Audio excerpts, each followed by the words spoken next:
Hello everyone, welcome to today's lecture. Today we will start with chapter 8, Cell Biology and Biotechnology. It is an important chapter. What are the topics? You may see in the box. Cell biology. The study of cell biology is called as cytology. Biotechnology and its applications, stem cells, important stages in the development of agriculture. Okay, so the chapter could be divided into three parts. Okay, first, can you recall questions? What is a cell? You know that cell is the structural and functional unit of life. What is tissue? So several cells, a group of cells combine together to perform a single function, that is said to be a tissue. It forms a tissue. Which are the functions of the tissue? The tissues shows different functions according to the types of tissue. Last year we had studied about animal tissue and plant tissue. Under animal tissue we had studied about epithelial tissue, connective tissue, muscular tissue, nervous tissue, etc. Okay, and under plant tissue we had studied about parenchyma, collenchyma, xylem, phloem, etc. So the functions of each and every type of tissue is different. Which are the various processes in tissue culture? Okay, it has been given below in the diagram figure 8.1. Primary hardening. Okay, so primary treatment, primary hardening, secondary hardening. These are the steps in tissue culture. So figure 8.1, you may fill it up according to the textbook of standard 9. First, they have shown a plantain tree. Okay, that plantain, the bulb corm of source plant. Okay, corm, that means the basic root part of that plant. It has to undergo primary treatment. The primary treatment, after that they have shown a bottle in which the reproduction and multiplication take place. After that, in the bottle, shooting and rooting take place. Then the next box is primary hardening, then secondary hardening. These are the processes in tissue culture. This I will be giving, the chart itself I will be giving to you next day. Research institutes specially dedicated for research on cells are established at Pune and Bangalore, India. You may mark that. National Center for Cell Science is at Pune and INSTEM is at Bangalore. Next is about stem cells. Okay, now what are stem cells? Stem cells. I will explain the topic in short. Stem cells give rise to other type of cells in multicellular organisms. So we belong to multicellular organisms. Our body is made up of too many different types of cells also and too many number of cells also. So there is a particular type of cell in which can be converted into all the different types of cells. I will explain it more. The sperm, that is the male gamete, combines with the ovum, that is the female gamete, to form a diploid cell which will be a zygote. It is a single cell. Okay, it is a diploid single cell which is said to be a zygote. That zygote undergoes division, mitotic division, to form a ball of cells. It is said to be a blastocyst. These are a mass of cells. They undergo division. It after about 14 days of the fertilization or conception. Okay, after about 14 days, the ball of cells which has been formed, they separate and they decide to form which type of a tissue, to perform which type of function. Okay, so the cells before that, these mass of cells, okay, those mass of cells are called as stem cells actually. It is from these cells all the different types of organs are formed.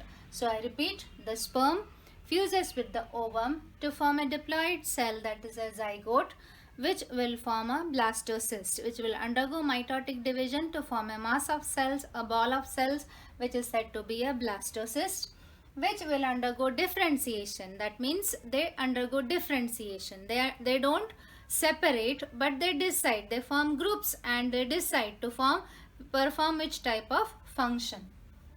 And it forms embryo, and the embryo develops into fetus. So the cells which are at this stage till the 14th day of conception, that is said to be stem cells. We can call it as stem cells roughly. So stem cells are primary type of undifferentiated cells with self-multiplying ability. They are having the self-multiplying ability, and they are parent cells of all types of human cells. Okay, they are said to be the parent cells of all types of human cells. Why? Because it is from those cells the different organs are formed. Okay, so I repeat, first there is a sperm, then there is an ovum combined together to form a single cell, that is a diploid cell, which is said to be zygote. That zygote undergoes division, mitotic division, to form a ball of cells. All cells are similar at that time. After that, those cells, they differentiate. Understood? So before differentiation, those cells are able to replicate on their own. They are able to replicate on their own, and they can form all type of organs. Those cells are said to be stem cells. So we will see the definition again. Stem cells are primary type of undifferentiated cells with self-multiplying ability, and they are parent cells of all type of human cells. This property is called as pluripotency. You may mark this on page number 89. Okay, pluripotency. What is meant by pluripotency? Now, the stem cells are of two types: embryonic stem cells and adult stem cells. Embryonic stem cells, we can get the embryonic stem cells from the umbilical cord. Umbilical cord is the cord which is connected to the fetus. The cord which connects the placenta and the fetus or the embryo or the baby which is growing in the uterus of the mother. So umbilical cord, embryonic stem cells, you can get it from umbilical cord, or the cells in the blastocyst stage. These are also embryonic stem cells. Adult stem cells, those stem cells which we can obtain from an adult body. It can be obtained from bone marrow, adipose tissue, blood tissue, or the cord blood immediately after birth. So immediately after the mother has given birth to a baby, the umbilical cord of that baby is cut, isn't it? So the blood which is present in that umbilical cord, it can be used because it contains stem cells. Okay, so that is also a source of stem cells. So what are the different sources of stem cells? Embryonic stem cells and adult stem cells. These are the two different types of stem cells. Embryonic stem cells are found in the embryonic stage. It can be stored, it can be taken from the umbilical cord or at the blastocyst stage. Or the adult stem cells, which can be taken from the body of an adult. From which part of their body? It is bone marrow, adipose tissue, or the blood, or the cord blood immediately after the birth of a baby. Okay, so this is about the two types of stem cells. Next is uses of stem cells. The stem cells are used in therapy. It is used in treatment, regenerative therapy, and organ transplantation. Regenerative therapy, that means regeneration, again production.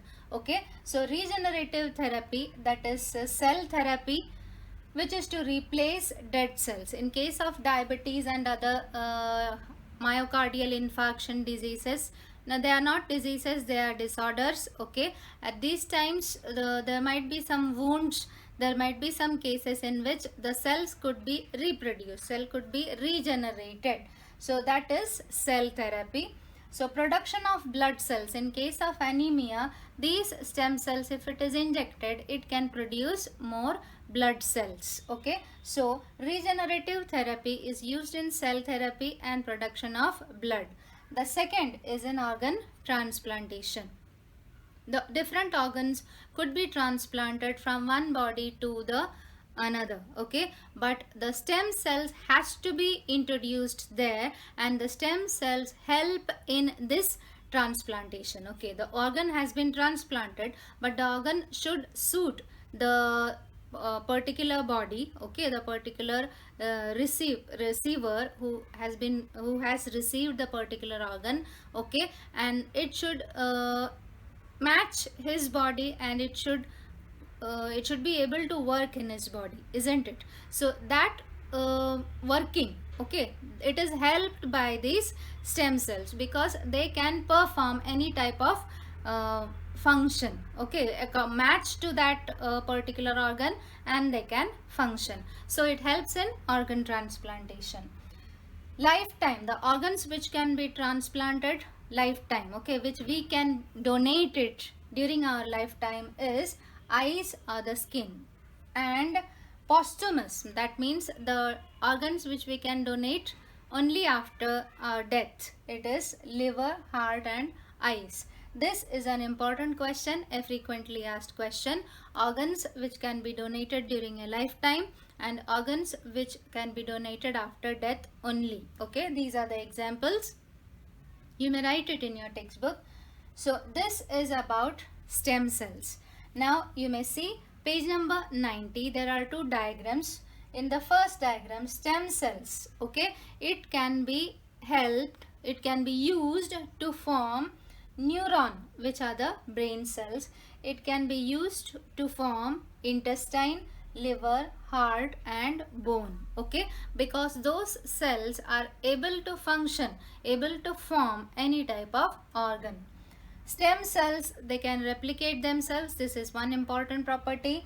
Another property is that it can be transformed into other type of cells. Now this is done in the laboratories by providing particular conditions which we don't have in our syllabus. It is not an easy method, it is a complicated method. Particular conditions which are necessary for the formation of that particular organ is provided to that stem cell, especially hormones, okay, and then that stem cell is able to perform itself.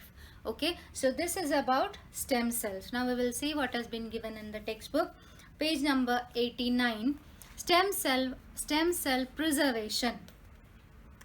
It is an objective. For the purpose of preservation, stem cell samples are carefully collected from sources like cord blood, red bone marrow or embryo, that is the blastocyst, and are kept in small sterile vials. Vials means small bottles which are sealed, okay. Those vials are kept in liquid nitrogen at -135 degrees Celsius to -190 degrees Celsius. It is an objective question, okay. Now page number 89, depending upon the source, stem cells are of two types, as embryonic stem cells and adult stem cells, okay. In the first paragraph they have given the cells of different organs. It is an objective question. Different organs like osteocytes, so bone cells are called as osteocytes, liver cells are called as hepatocytes, and neurons are formed due to differentiation. So you may underline those terms, it is important. Blood cells, bone cells are called as osteocytes, liver cells are called as hepatocytes. It is a correlation question. 220 different types of cells in the human body are formed from single type of cells. Again an objective. It has been found that if these stem cells are collected well before the beginning of differentiation on 14th day, that is during the 5th to 7th day, and cultured, then you can convert those stem cells into particular organs. Next, adult stem cells that I have explained. Uses of stem cells, regenerative therapy, especially in conditions like cell therapy, in conditions like diabetes, myocardial infarction, that is heart attack, Alzheimer's disease, Parkinson's disease, etc. Organ transplantation, in case of failure of organs like kidney and liver, those can be produced with the help of stem cells and then transplanted, okay. So it can be produced in the laboratory and then transplanted also. Page number 90, organ transplantation. So we have discussed about organ transplantation. Various organs in the human body either become less efficient or completely functionless due to various reasons like aging, accidents, infections, disorders, etc. Life of such person becomes difficult or even fatality may occur under such conditions. However, if a person gets the necessary organ under such conditions, its life can be saved. Now in the next paragraph they have given the information about the organs which can be donated. As the process of excretion can occur with the help of single kidney, person can donate another one. Similarly, skin from certain parts of the body can also be donated. Okay, this could be done during lifetime of a person. Various factors like blood group, diseases, disorders, age, etc. of the donor and recipient need to be paid attention during transplantation. However, other organs cannot be donated during lifetime. Organs like liver, heart, eyes can be donated after death only. Okay. Next is about organ and body donation. Okay. Nowadays people donate the organs of a dead person. Human bodies are disposed of after death as per traditional customs. However, due to progress in science, it has been realized that many organs remain functional for certain period even after death occurs under specific conditions. Concepts like organ donation and body donation have emerged recently after realization that such organs can be used to save the life of other needful persons. Okay, so you may mark this point, importance of organ donation. It is an important point. Okay, now figure 8.3, it is a fill in the box question which is asked. Okay, 8.2, okay, what are the different types of cells which can be formed from stem cells, organs which can be formed from stem cells. Page number 91, figure 8.4, they will give you the diagram and they will ask for labeling. Heart, pancreas, kidney, skin, bone, liver, lungs, eyes, these are the organs which can be donated.